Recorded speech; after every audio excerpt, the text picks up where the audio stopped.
Il faut que tu prophétises encore sur un grand nombre de peuples et de nations et de langues et de rois. Apocalypse 10, verset 11.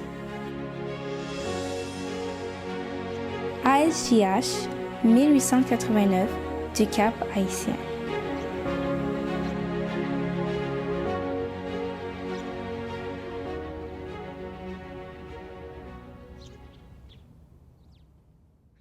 La tragédie des siècles. Les visées de la papauté. L'attitude des protestants envers l'Église de Rome est infiniment plus favorable aujourd'hui qu'autrefois. Dans les pays où le catholicisme est en minorité, et où il se fait conciliant pour étendre son influence, l'indifférence est de plus en plus grande à l'égard des doctrines qui le séparent des églises réformées. On en vient même à penser qu'en définitive les divergences sur les questions vitales ne sont pas aussi considérables qu'on l'avait supposé, et que certaines concessions de la part du protestantisme permettraient une entente avec la hiérarchie. Il fut un temps où les protestants attachaient une grande valeur à la liberté de conscience acquise à grand prix. Ils inculquaient à leurs enfants l'idée que la recherche d'un accord avec Rome équivalait à une infidélité à l'égard de Dieu. Combien les choses ont changé. Les défenseurs de Rome prétendent que leur Église a été calomniée, et le monde protestant est enclin à les croire. Plusieurs déclarent qu'il est injuste de tenir l'Église d'aujourd'hui responsable des abominations et des absurdités qui ont souillé son règne pendant les siècles d'ignorance et de ténèbres. Ils attribuent sa cruauté à la barbarie des temps, et affirment que sous l'influence de la civilisation moderne elle a changé de sentiment. On oublie la prétention à l'infaillibilité maintenue par la hiérarchie au cours de 8 siècles, prétention qui, loin d'être abandonnée, a été proclamée au XIXe siècle avec plus d'éclat que jamais. Comment la curie romaine pourrait-elle renoncer aux principes qui l'ont régi au cours des siècles passés puisque, à l'en croire, l'Église n'a jamais erré et que, selon les Écritures, elle n'erra jamais? Jamais l'Église n'abandonnera sa prétention à l'infaillibilité. Tout ce qu'elle a fait contre ceux qui refusaient d'accepter ses dogmes, elle le considère comme légitime. N'agirait-elle pas de même si l'occasion s'en présentait? Que viennent à tomber les restrictions qui lui sont actuellement imposées par les gouvernements, que Rome vienne à recouvrer son ancienne puissance, et l'on ne tardera pas à voir se réveiller son esprit tyrannique et ses persécutions. Un auteur connu s'exprime comme suit touchant l'attitude de la hiérarchie papale à l'égard de la liberté de conscience et des dangers que fait courir le succès de sa politique en particulier aux États-Unis. Il ne manque pas de gens enclins à attribuer au fanatisme ou à l'enfantillage les craintes qu'inspirent les progrès frappants du catholicisme aux États-Unis. Ces personnes ne voient rien dans le caractère et l'attitude du romanisme qui soit contraire à nos libres institutions, et elles n'aperçoivent rien de bien menaçant dans ces progrès. Comparons donc quelques-uns des principes fondamentaux de notre gouvernement avec ceux de l'Église catholique. La Constitution des États-Unis garantit la liberté de conscience. Rien n'est plus précieux ni plus fondamental. Le pape Pie IX, dans son encyclique du 15 août 1854, dit ceci: « Les doctrines absurdes, erronées ou extravagantes favorables à la liberté de conscience sont une erreur pestilentielle, une peste des plus redoutables pour un État. » Le même pape, dans son encyclique du 8 décembre 1864, anathématise ceux qui réclament la liberté de conscience et de culte, ainsi que ceux qui dénient à l'Église le droit de se servir de la force. Le ton pacifique de Rome aux États-Unis n'implique pas nécessairement un changement de conviction. Elle est tolérante là où elle est impuissante. L'évêque O'Connor a dit « La liberté religieuse n'est tolérée que jusqu'au moment où l'on pourra faire le contraire sans péril pour le monde catholique. » L'archevêque de Saint-Louis dit « D'autre part, l'hérésie et l'incrédulité sont des crimes, aussi, dans des pays chrétiens, comme l'Italie et l'Espagne, par exemple, où chacun est catholique, et où la religion catholique fait essentiellement partie des lois, elles sont punies à l'égal des autres crimes. » Tout cardinal, archevêque et évêque de l'Église catholique prête au pape un serment de fidélité, serment dans lequel se trouvent les paroles suivantes: « Je persécuterai et poursuivrai de toutes mes forces les hérétiques, les schismatiques, et tous les rebelles à notre dit Seigneur le pape ou à ses successeurs. » Il est vrai qu'il y a dans la confession catholique des chrétiens authentiques. Des milliers de membres de cette Église servent Dieu au plus près de leur conscience et de leur lumière. Comme on ne leur permet pas de lire l'Écriture, ils ne peuvent connaître la vérité. Ils n'ont jamais vu le contraste existant entre un culte spontané et l'accomplissement d'une série de cérémonies. Dieu entoure d'une tendre compassion ces âmes instruites, malgré elles, dans une foi erronée et trompeuse. Il veillera à ce que des rayons de lumière dissipent les ténèbres qui les enveloppent, il leur révélera la vérité telle qu'elle est en Jésus, et elles se rangeront un jour en grand nombre parmi son peuple. Mais, le catholicisme, en tant que système, n'est pas plus près de l'Évangile maintenant qu'à aucune autre période de son histoire.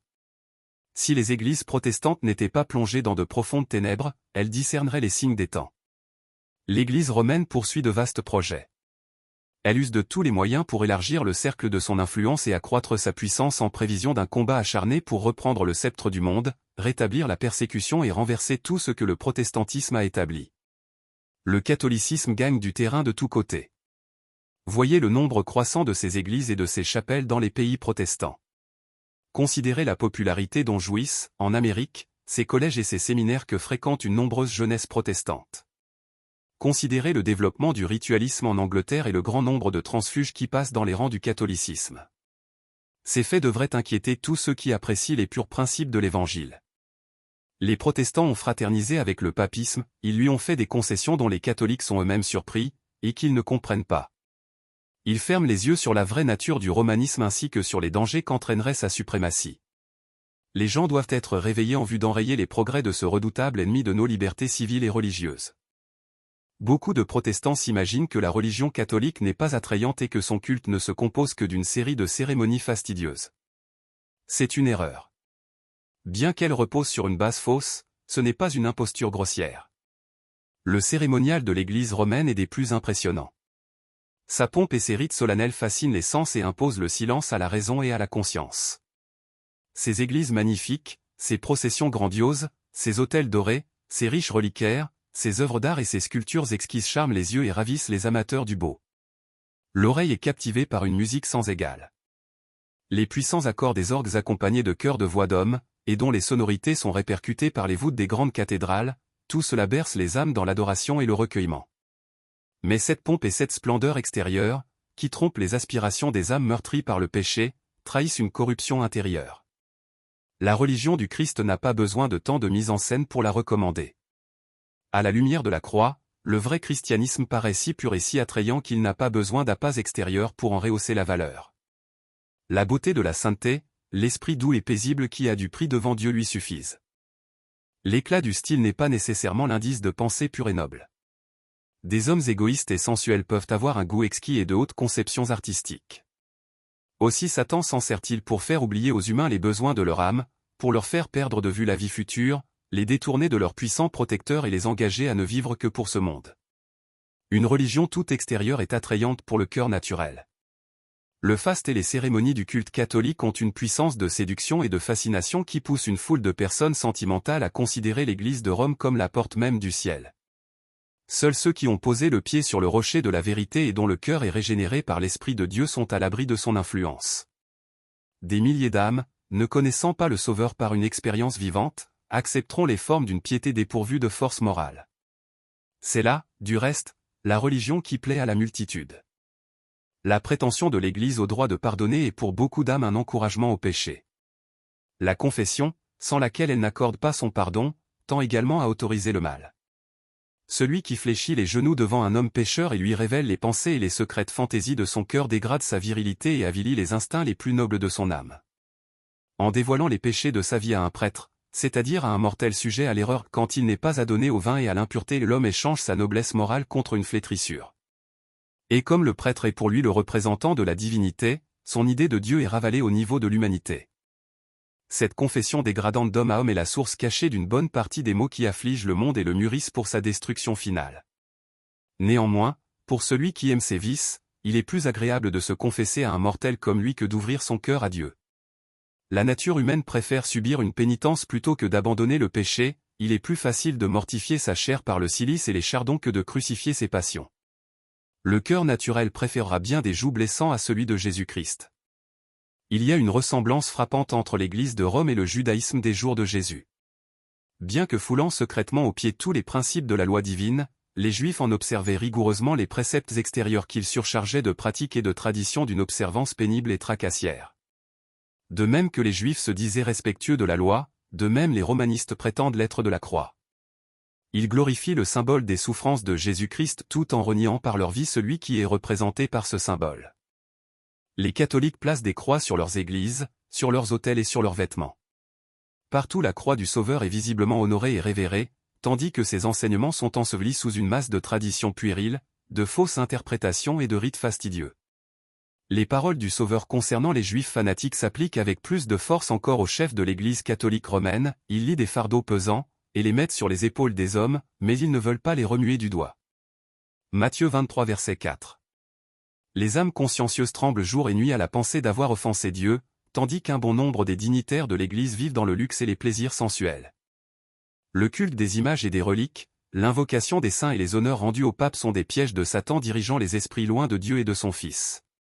En vue de consommer la ruine des âmes, l'adversaire détourne leur attention du seul être capable d'assurer leur salut et donne des substituts à celui qui a dit « Venez à moi, vous tous qui êtes fatigués et chargés, et je vous donnerai du repos. » Matthieu 11 verset 28. L'effort constant de l'ennemi tend à fausser le caractère de Dieu, la nature du péché et l'enjeu véritable du plan du salut. Par ses sophismes, il atténue les exigences de la loi divine et encourage le péché. Il donne de Dieu une conception qui le fait craindre et haïr plutôt qu'aimer. Attribuant à Dieu la cruauté de son propre caractère, il incorpore la haine à des systèmes religieux et à diverses formes de culte. Des esprits ainsi aveuglés, Satan fait ses instruments dans sa guerre contre Dieu. Par cette perversion des attributs de la divinité, les nations païennes en sont venues, pour apaiser la divinité, à pratiquer des sacrifices humains et d'autres atrocités tout aussi horribles. L'Église romaine, qui a réuni les cérémonies du paganisme à celles du christianisme, et qui, comme le paganisme, a dénaturé le caractère de Dieu, a eu recours à des pratiques non moins cruelles et révoltantes. Au temps de sa suprématie, Rome recourait à la torture pour contraindre les gens à souscrire à ses doctrines. Aux réfractaires, elle réservait le bûcher. Elle organisa des massacres sur une échelle dont l'étendue ne sera connue qu'au jour du jugement. Sous la direction de Satan, leur maître, les dignitaires de l'Église étudiaient les moyens de garder leurs victimes en vie aussi longtemps que possible tout en leur infligeant des souffrances extrêmes. Dans bien des cas, le procédé était répété jusqu'à la dernière limite de l'endurance humaine, au point que, la nature finissant par céder, la victime accueillait la mort comme une douce délivrance. Tel était le sort de quiconque osait résister à Rome. Pour ses adhérents, elle avait la discipline du fouet, de la faim et de toutes les austérités corporelles concevables. Pour s'assurer les faveurs du ciel, les pénitents violaient les lois de Dieu régissant la nature. On les engageait à rompre des liens que Dieu avait formés pour embellir le séjour de l'homme sur la terre. Les cimetières contiennent des millions de victimes qui ont passé leur vie en vains efforts pour étouffer en eux les affections naturelles et réprimer, comme coupables aux yeux de Dieu, toute pensée et tout sentiment de sympathie envers leurs semblables. Celui qui désire prendre sur le vif la cruauté de Satan manifestée des siècles durant, non pas chez ceux qui n'ont jamais entendu parler de Dieu, mais au centre même de la chrétienté, n'a qu'à lire l'histoire du romanisme. C'est par ce système colossal de séduction que le prince des ténèbres a réalisé son dessein de déshonorer Dieu et de plonger les hommes dans le malheur. En voyant comme il a réussi à se déguiser et à atteindre son but par les chefs de la hiérarchie romaine, on comprend mieux son antipathie pour les Écritures. En effet, la Bible révèle à ceux qui la lisent la miséricorde et l'amour de Dieu, elle les amène à comprendre que le Père Céleste n'impose à l'homme aucune de ses souffrances, mais qu'il lui demande seulement un cœur humilié et contrit, un esprit humble et obéissant.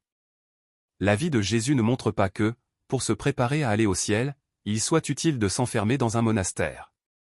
Le Christ n'a jamais demandé à ses disciples d'étouffer les sentiments d'affection et de sympathie. Son cœur débordait d'amour. Plus on approche de la perfection morale, plus on devient sensible, plus on a le sentiment de son péché, plus grande est la sympathie qu'on éprouve pour les affligés. Le pape se dit le vicaire de Jésus-Christ, mais en quoi son caractère se rapproche-t-il de celui du Sauveur? Le Christ a-t-il jamais fait emprisonner ou torturer des gens pour ne l'avoir pas reconnu comme roi du ciel? A-t-il jamais condamné à mort ceux qui ne le recevaient pas? Lorsqu'un jour un village samaritain refusa l'hospitalité à Jésus, l'apôtre Jean, rempli d'indignation, s'écria « Seigneur, veux-tu que nous commandions que le feu descende du ciel et les consume ?» Jésus, jetant sur son disciple égaré un regard de compassion, lui répondit « Le Fils de l'homme est venu, non pour perdre les âmes des hommes, mais pour les sauver. » Luc 9 versets 54 et 56. Combien différents sont les sentiments de son soi-disant vicaire. L'Église romaine se présente aujourd'hui devant le monde sous un air de candide innocence et couvre d'apologie le récit de ses cruautés. Mais sous sa livrée chrétienne, elle est inchangée. Tous les principes professés autrefois par la papauté sont encore les siens. Elle conserve des doctrines inventées dans les siècles les plus enténébrés. Que personne ne s'y trompe. La papauté à laquelle le monde protestant est aujourd'hui si enclin à rendre hommage est encore celle qui dominait sur le monde au jour de la Réformation, alors que des hommes de Dieu dénoncèrent ces iniquités au péril de leur vie. Elle maintient toujours les prétentions orgueilleuses qui la poussèrent à s'élever au-dessus des rois et des princes, comme à se réclamer des prérogatives de la divinité. Elle n'est ni moins cruelle ni moins despotique qu'au jour où elle supprimait la liberté humaine et livrait à la mort les saints du Très-Haut. La papauté est exactement ce que la prophétie a dit d'elle, l'apostasie des derniers jours. 2 Thessaloniciens 2 versets 3 et 4. Sa tactique consiste à se présenter sous le déguisement qui convient le mieux à ses desseins, mais sous les dehors variés du caméléon, elle conserve toujours le venin du serpent. On n'est pas tenu de garder la foi jurée à des hérétiques ou à des suspects d'hérésie. History of the Council of Constance, une référence 516, 1728. Dit-elle. Son histoire millénaire est écrite avec le sang des saints, comment la reconnaître comme un membre de la famille chrétienne? Ce n'est pas sans raison que l'on a affirmé dans les pays protestants que le catholicisme diffère moins du protestantisme que par le passé. Il y a eu un changement, mais ce n'est pas le fait de la papauté. Le catholicisme ressemble, en effet, beaucoup au protestantisme actuel, mais c'est parce que celui-ci s'est écarté de ses origines. Dans la mesure où les églises protestantes ont recherché la faveur du monde, elles ont été aveuglées par une fausse charité. Pourquoi, disent-elles, le bien ne sortirait-il pas du mal? Finalement, elles en viennent à attendre du mal de tout ce qui est bien. Au lieu de se lever pour la défense de la vérité et transmise au sein une fois pour toutes, elles s'excusent auprès de Rome de l'opinion défavorable qu'elles ont eue d'elle, et lui demandent pardon de leur bigoterie. Beaucoup, même parmi ceux qui n'ont pas de Rome une opinion favorable, redoutent peu sa puissance et son influence. Plusieurs affirment que les ténèbres intellectuelles et morales du Moyen Âge favorisaient ses dogmes, ses superstitions et son oppression, mais que les lumières supérieures des temps modernes, telles la diffusion générale des connaissances et la largeur de nos vues en matière religieuse, bannissent le danger d'un réveil de l'intolérance et de la tyrannie. On se rit de l'idée que le retour d'un tel état de choses soit possible. Il est vrai que notre génération est favorisée de grandes lumières intellectuelles, morales et religieuses. Des pages ouvertes du livre de Dieu, un flot de vérité a jailli sur le monde. Mais il ne faut pas oublier que plus grande est la lumière, plus profondes sont les ténèbres de ceux qui la rejettent ou la pervertissent. Une étude de la parole de Dieu faite avec prière montrerait aux protestants la vraie nature de la papauté et les pousserait à l'éviter avec soin, mais beaucoup sont tellement sages à leurs propres yeux qu'ils ne voient pas la nécessité de demander humblement à Dieu de les conduire dans la vérité. Bien qu'ils soient fiers de leur lumière, ils ne connaissent ni les Écritures, ni la puissance de Dieu. Désireux de tranquilliser leur conscience de quelque façon, ils cherchent à cet effet les moyens les moins spirituels et les moins humiliants. Ils désirent trouver une méthode leur donnant la possibilité d'oublier Dieu tout en paraissant l'honorer. Le catholicisme répond exactement à leurs besoins. Il est, en effet, conforme aux aspirations de 2 classes de gens entre lesquelles se répartit à peu près toute l'humanité, ceux qui veulent se sauver par leur mérite, et ceux qui veulent se sauver dans leur péché. C'est là le secret de sa puissance. L'histoire prouve qu'un temps d'ignorance et de ténèbres a été favorable à la papauté. L'avenir montrera qu'un siècle de grandes lumières intellectuelles lui est également propice. Dans les siècles passés, alors que le monde n'avait pas accès à la parole de Dieu, des milliers tombaient dans les pièges de Rome, faute de voir les filets tendus sous leurs pas.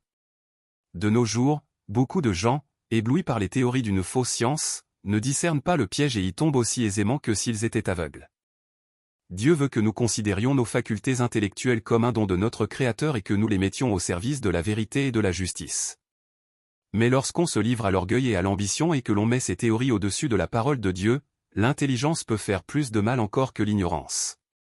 Ainsi, la fausse science de nos jours, qui sape la foi aux Écritures, contribuera tout autant à préparer le chemin au succès futur de la papauté, avec ses cérémonies pompeuses, que les ténèbres du Moyen Âge. Dans le mouvement qui se dessine aux États-Unis pour assurer l'appui de l'État aux institutions et aux usages de l'Église, les protestants emboîtent le pas derrière les romanistes.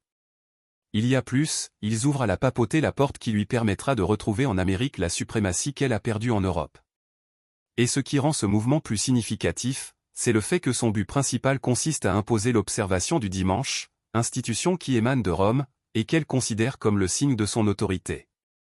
Le désir de se conformer aux coutumes du monde et de vénérer des traditions humaines au lieu des commandements de Dieu pénètre dans les églises protestantes et les pousse à faire en faveur du dimanche ce que la papauté a fait avant elle. Ce désir correspond à l'esprit de Rome. Si le lecteur veut se rendre compte des moyens qui seront mis en œuvre dans le conflit qui se prépare, il n'a qu'à lire l'histoire des mesures employées par Rome à cet effet au cours des siècles passés. S'il désire savoir comment papistes et protestants traiteront ceux qui méconnaîtront leurs dogmes, qu'ils s'instruisent sur la manière dont Rome a traité le sabbat de l'Éternel et ses défenseurs. Des édits royaux, des décisions de conciles généraux, des ordonnances de l'Église appuyées par le pouvoir séculier, tels sont les moyens qui furent employés pour donner à une fête païenne une place d'honneur dans le monde chrétien. La première disposition légale en faveur du dimanche fut l'édit de Constantin. Au terme de cet édit, les habitants des villes devaient se reposer aux jours vénérables du soleil, tandis que les gens de la campagne pouvaient vaquer à leurs occupations ordinaires. Bien que cet édit fût virtuellement païen, il fut promulgué par Constantin après son adhésion au christianisme. Estimant sans doute que le décret impérial n'était pas suffisant pour suppléer à l'absence de tout ordre divin, l'évêque opportuniste de Césarée, grand ami et flatteur de l'empereur, prétendit que Jésus avait transféré le repos du sabbat au dimanche. Eusèbe reconnaît involontairement être incapable de produire un seul témoignage scripturaire en faveur de la nouvelle institution et signale les auteurs réels du changement, en ajoutant « Tout ce qui devait se faire le jour du sabbat, nous l'avons transféré sur le jour du Seigneur ». Eusèbe de Césarée, commentaire sur le psaume 92, Patrologie Migne, Tom Xii, référence 1172. Petit Montrouge, Paris 1887. L'argument en faveur du dimanche, quelque faible qu'il fût, servit néanmoins à enhardir les hommes à fouler aux pieds le sabbat de l'Éternel. Tous ceux qui désiraient pactiser avec le monde acceptèrent la fête populaire. L'affermissement de la papauté et l'exaltation du dimanche progressent parallèlement. Pendant quelque temps, les gens de la campagne continuèrent à s'occuper de leurs travaux en dehors des heures du culte, et le 7e jour fut encore considéré comme le jour du repos. Mais, graduellement, un changement se produisit. On défendit aux magistrats, le dimanche, de prononcer aucun jugement sur des causes civiles. Bientôt les gens de toute catégorie reçurent l'ordre de s'abstenir de toute œuvre servile, sous peine d'amende pour les hommes libres, et de la flagellation pour les serviteurs. Plus tard, les dispositions de la loi exigèrent que les riches coupables abandonnassent la moitié de leurs biens et que, s'ils s'obstinaient à transgresser le dimanche, ils fussent réduits en servitude. Les gens des classes inférieures étaient punis d'un exil perpétuel. On eut aussi recours au miracle. On rapporte, entre autres, qu'un fermier, qui se disposait un dimanche à aller labourer et qui nettoyait sa charrue avec un outil de fer, vit cet outil s'attacher à sa main et y rester pendant 2 ans, à sa grande douleur et à sa grande honte.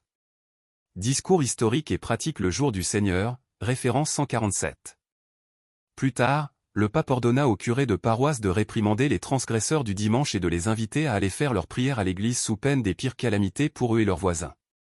Un synode ecclésiastique avança l'argument, si souvent employé depuis, même par des protestants, d'après lequel des gens travaillant le dimanche avaient été frappés par la foudre, ce qui prouvait que ce jour devait être le jour du repos. Cela montre avec évidence, disaient les prélats, que grande doit être la colère de Dieu contre ceux qui profanent ce jour. Un appel fut ensuite adressé aux prêtres, aux rois, aux princes et aux fidèles, les invitant à faire tous leurs efforts pour que ce jour fût honoré comme il convenait et que, pour le bien de la chrétienté, il fût plus religieusement observé à l'avenir. Thomas Moret, Discours en 6 dialogues sur le nom, la notion et l'observation du jour dominical, référence 271, l'an 1701. Les décrets des conciles ne suffisant pas, on sollicita des autorités civiles un édit propre à jeter la terreur dans les cœurs, et à contraindre tout le monde à suspendre ses occupations le dimanche. Dans un synode tenu à Rome, toutes les dispositions précédentes furent réitérées avec plus de force et de solennité, puis incorporées aux lois ecclésiastiques, et imposées par l'autorité civile dans presque toute l'étendue de la chrétienté.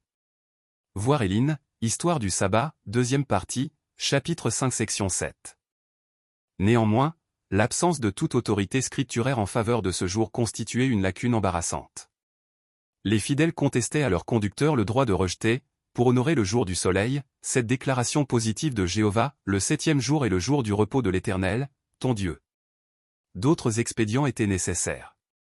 Vers la fin du XIIe siècle, un zélé propagateur du dimanche, visitant les églises d'Angleterre, rencontra de fidèles témoins de la vérité qui lui résistèrent. Il eut si peu de succès dans la défense de sa thèse qu'il quitta le pays en quête de meilleurs arguments. Ayant trouvé ce qu'il cherchait, il revint à la charge, et fut plus heureux. Il apportait avec lui un rouleau qu'il prétendait être descendu directement du ciel, qui contenait le commandement ordonnant l'observation du dimanche, accompagné de menaces terrifiantes à l'adresse des récalcitrants. Ce précieux document aussi faux que l'institution qu'il était destiné à établir était, disait-on, tombé du ciel à Jérusalem, sur l'autel de Saint-Siméon à Golgotha. En réalité, il provenait des officines pontificales, à Rome, où la fraude et les faux ayant pour but la prospérité de l'Église ont toujours été considérés comme légitimes. Ledit rouleau interdisait tout travail depuis la 9e heure, 3 heures de l'après-midi, le samedi, jusqu'au lundi au lever du soleil. Son autorité était, disait-on, attestée par plusieurs miracles. On racontait que des personnes travaillant après les heures prescrites avaient été frappées de paralysie. Un meunier qui faisait moudre son grain avait vu sortir, au lieu de farine, un torrent de sang, et la roue du moulin s'était arrêtée malgré la formidable pression de l'eau. Une femme qui avait mis sa pâte au four la ressortit sans qu'elle fût cuite, bien que le four fût très chaud. Une autre femme, qui était sur le point d'enfourner son pain le samedi à la 9e heure et qui avait décidé d'attendre jusqu'au lundi, le trouva, le lendemain, cuit à point par la puissance divine. Un homme qui avait fait cuire du pain après la 9e heure le samedi, eut la surprise, quand il le coupa le matin suivant, d'en voir sortir un flot de sang.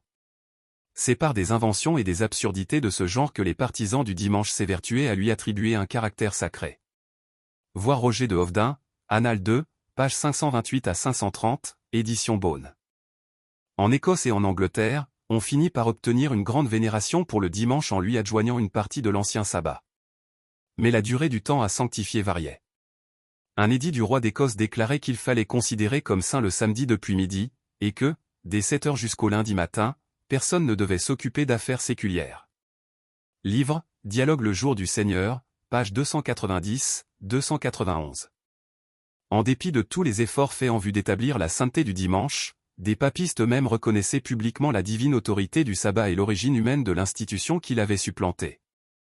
Une décision papale du XVIe siècle déclare expressément « Tous les chrétiens doivent se souvenir que le 7e jour, consacré par Dieu, fut reconnu et observé non seulement par les Juifs, mais aussi par tous les autres prétendus adorateurs de Dieu. Quant à nous, chrétiens, nous avons changé leur sabbat et lui avons substitué le jour du Seigneur. » Dialogue le jour du Seigneur page 281-282. Ceux qui frelataient ainsi la loi de Dieu et se mettaient délibérément au-dessus de son auteur, n'ignoraient pas la gravité de leur acte. On trouve un exemple frappant de la tactique de Rome à l'égard des insoumis dans la longue et sanglante persécution dirigée contre les Vaudois, dont quelques-uns étaient observateurs du sabbat. D'autres endurèrent également des souffrances pour leur fidélité au 4e commandement. L'histoire des églises d'Éthiopie est caractéristique.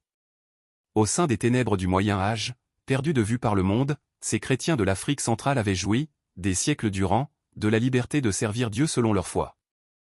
Mais Rome finit par les découvrir, et l'empereur d'Abyssinie, circonvenu, ne tarda pas à reconnaître le pape comme vicaire de Jésus-Christ. D'autres concessions suivirent. Les chrétiens d'Éthiopie furent contraints, par un édit, d'abandonner le sabbat sous les peines les plus sévères. Histoire de l'Église d'Éthiopie, page 311-312. Mais la domination papale devint bientôt si insupportable que les Abyssins résolurent de la secouer. Après une lutte acharnée, les romanistes furent bannis de l'Empire, et l'ancienne foi fut rétablie. Dès qu'elles eurent retrouvé leur indépendance, les églises africaines retournèrent à l'observation du sabbat du 4e commandement. Heureuses d'avoir recouvré leur liberté, elles n'oublièrent jamais l'expérience qu'elles avaient faite de la fraude, du fanatisme et du despotisme de la puissance romaine. Elles ne demandaient pas mieux, dans leur royaume solitaire, que de rester ignorées du reste de la chrétienté. Ces récits du passé révèlent clairement l'inimitié de Rome à l'égard du vrai sabbat et de ses défenseurs, et les moyens qu'elle emploie pour honorer l'institution qu'elle a créée. La parole de Dieu nous enseigne que ces scènes se répéteront lorsque catholiques romains et protestants s'allieront pour exalter le dimanche. La prophétie du 13e chapitre de l'Apocalypse déclare que l'autorité représentée par la bête aux cornes d'agneau obligera la terre et ses habitants à adorer la puissance du pape, symbolisée ici par la bête semblable à un léopard. La bête à 2 cornes doit aussi ordonner aux habitants de la terre de faire une image à la première bête. Elle ira même jusqu'à entraîner tous les hommes, petits et grands, riches et pauvres, libres et esclaves, à prendre la marque de la bête. Apocalypse 13 les versets 11 à 16. On a vu que la bête aux cornes d'agneau symbolise les États-Unis, et que cette prophétie sera accomplie quand ce pays imposera l'observation du dimanche, réclamée par Rome comme la marque de sa suprématie. Mais, les États-Unis ne seront pas seuls à rendre cet hommage à la papauté. L'influence de cette dernière est loin d'avoir entièrement disparu des pays où elle exerçait autrefois son autorité. Et la prophétie annonce la restauration de son pouvoir. Je vis l'une de ses têtes comme blessée à mort, mais sa blessure mortelle fut guérie. Et toute la terre était dans l'admiration derrière la bête. Apocalypse 13 verset 3. La blessure mortelle désigne la chute du pouvoir papal en 1798. Mais, dit le prophète, sa blessure mortelle fut guérie. Et toute la terre était dans l'admiration derrière la bête. Paul dit positivement que l'homme de péché subsistera jusqu'au retour du Seigneur. 2 Thessaloniciens 2 verset 8. Il persistera dans son œuvre de séduction jusqu'à la fin des temps. Le voyant ajoute, en effet, tous les habitants de la terre l'adoreront, ceux dont le nom n'a pas été écrit, dans le livre de vie. Apocalypse 13 verset 8. Dans l'Ancien comme dans le Nouveau Monde, l'observation du dimanche, qui repose uniquement sur l'autorité de l'Église romaine, constituera un hommage rendu au pape.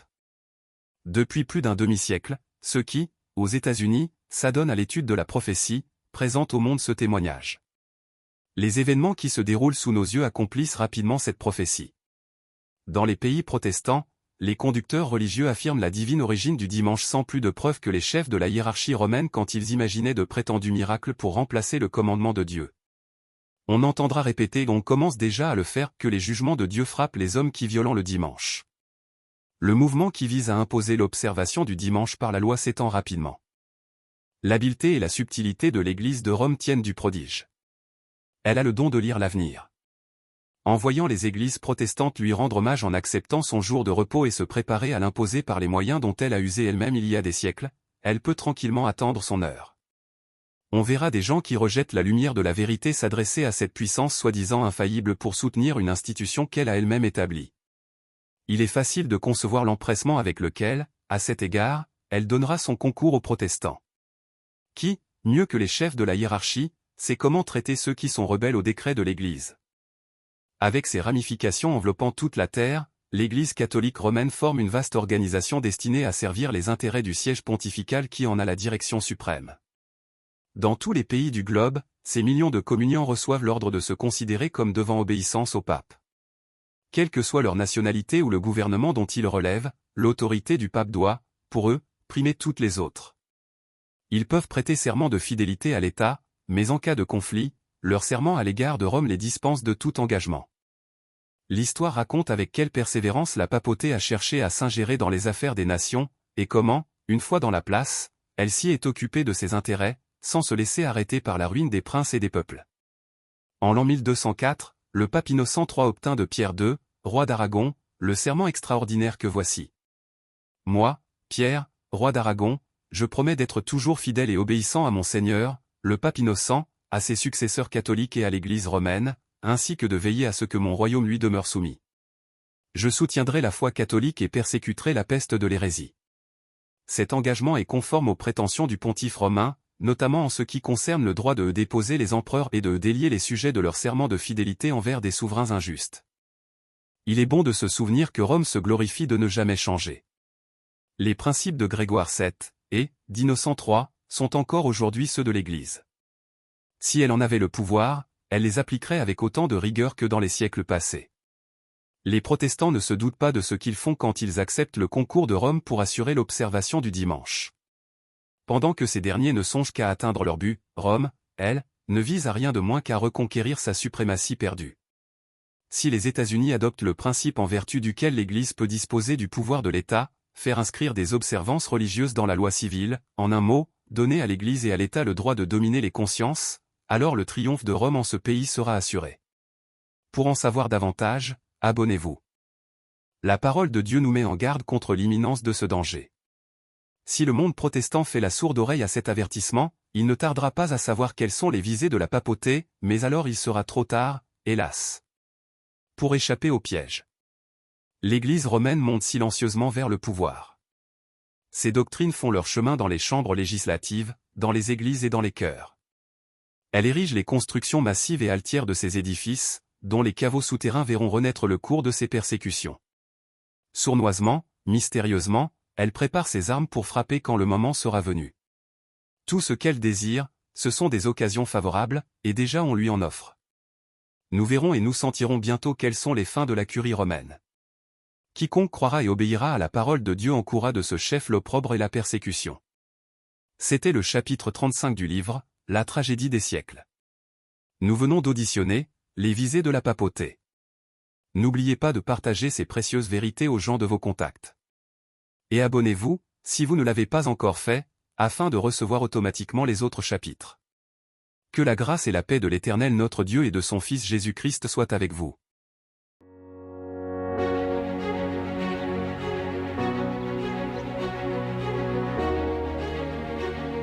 Si vous souhaitez prendre part à la mission que Jésus-Christ confie à notre Église, contactez-nous via les coordonnées suivantes: ASJH 1889, caphaïtien@gmail.com, pour WhatsApp 509 32 32 41 42.